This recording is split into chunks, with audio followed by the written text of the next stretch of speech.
The greatest love story, many say, 77 years married, and what a beautiful connection that started in their hometown, Zach, there in Plains. You know, they really knew each other from the very beginning. And we were speaking about that earlier, the fact that he saw his future wife when he was just 3 or 4 years old, looking over in her crib and seeing his future wife. You can't imagine that, and even knowing the fact that his mom helped Rosalynn come into this world. Isn't that amazing? It is amazing. It's also amazing. I was looking at some photos last night of the Carters in their home that they had moved into in Plains in the very early 1960s. And you think about U.S. presidents and all the splendor and the money that they have found post-presidency, and the way that they have lived like Louis XIV, like French royalty, for goodness sakes. And then you have the Carters, right. and the Carters are living in this very modest home with wood paneling and a lot of framed old maps of Georgia, and they're eating off paper plates and drinking, you know, inexpensive wines, right. and it's just extraordinary how you can have the success that they have had in this country, in this world, and not to be touched by it in the very least. Right, to make a choice, because they were frugal. Jason Carter, his grandson, would say, you know, the microwave still ticks, and there's still a cord on the phone, and when you'd ask them why, he'd say, well, they work perfectly fine. So I think that they made that commitment together is pretty amazing. In just a minute, I want to show you some video, but first, I want to share a love letter. I think that kind of sums it up. They would write each other letters in the early years of their marriage, and this excerpt is so touching. Mr. Carter writing to Rosalynn, while I'm away, I try to convince myself that you really are not as sweet and beautiful as I remember.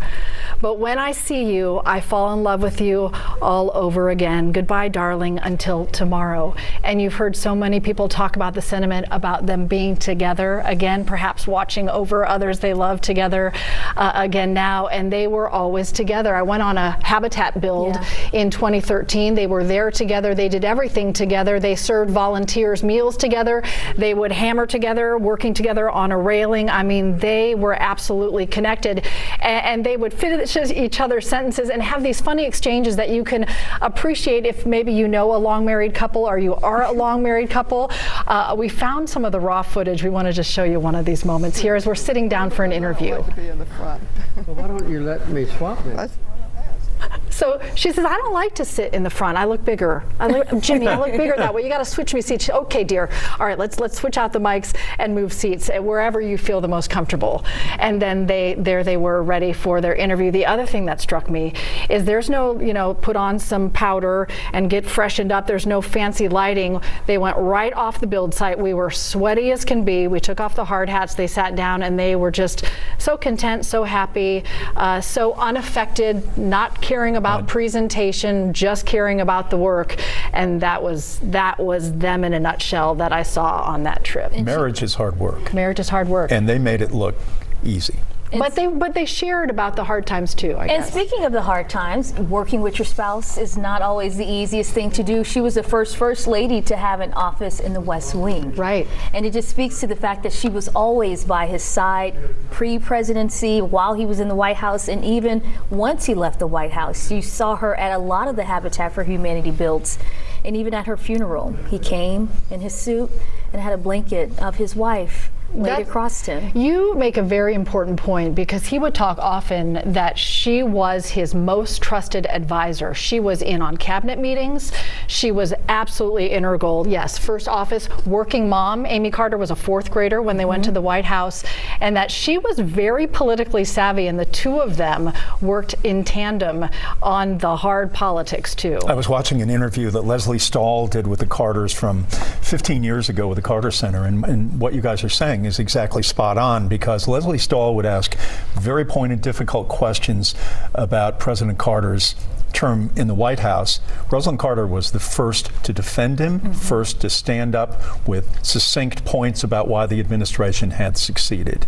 And you're right, she was always his chief defender and always had his ear. And just like the former president, he was ahead of his times as far as establishing the Department of Energy, but she also had her initiative which focused on mental health. And at that time, mental health wasn't as big of a topic to talk about, but she made that her initiative, something that we focus on now in this generation, but she was already in that space. And she had focused on it all of her life after leaving the White House as well. It was a very, very important issue with her that she never lost touch with. Absolutely. And she talked about the reason being when they were on the campaign trail for the gubernatorial race in Georgia, she met a mom on the campaign trail who was really struggling with the mental health of her child. And Rosalynn said, we've got to do something about this. And Mr. Carter at the time said, we'll get to that later. She said, no, we're going to get to this now. And that was the starting point. And she did follow that through, as you mentioned, Jeff, all the way to the end of her life. And how fitting that this super couple, connected couple, buried side by side on their property in Plains under their favorite willow tree that you can see from the front porch. And their deaths separated by 13 months, not a very long time at all. Yeah. Many, I think, maybe thought that that gap would have been smaller for a couple that had been together side by side for so long. But the one thing that we've learned about Jimmy Carter, certainly through the generations, has been whatever assumption you may make about him, throw it out the window. No doubt. Because he shatters all of whatever the stereotypes are, whatever the preconceived notions may be. That's right. That's absolutely right.